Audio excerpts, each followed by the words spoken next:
2047 vision కు సంబంధించిన దాంట్లో కూడా అనేక అనుమానాలు పవన్ కళ్యాణ్ గారికి ఉన్నాయి.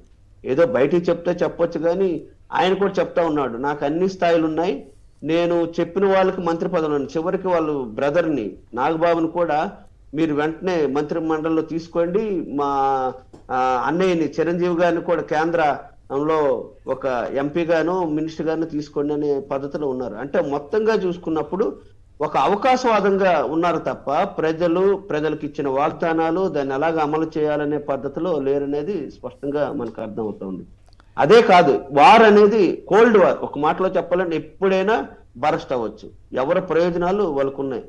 ఒకవైపున ఏమని చెప్తున్నారు, లోకేష్ అసమర్థుడు అనేది ఒకవైపున చెప్తూనే ఇంకో వైపున ఏమని చెప్తున్నారు, ఆయన సమర్థత వచ్చింది, చాలా కష్టపడ్డారు, ఎవరైతే పదవులు రాలేదో వాళ్ళంతా ప్రమోట్ చేసే పరిస్థితి తీసుకొస్తున్నారు.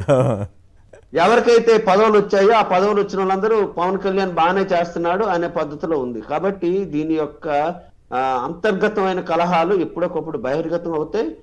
నేను చెప్పదలుచుకుందంటే ఇలాంటి కూటములకు సంబంధించిన దాంట్లో ఏవైతే వాగ్దానాలు చేశారో, ఏవైతే ప్రజలకు కొన్ని అంశాలు చెప్పారు సూపర్ 6 సంబంధించి, దాని మీద దృష్టి పెట్టి ప్రజలకి మనోభావాలకు అనుగుణంగా వ్యవహారం చేస్తే వీళ్ళు ఉంటారు, లేదనుకుంటే సాధ్యమయ్యే పని కాదు.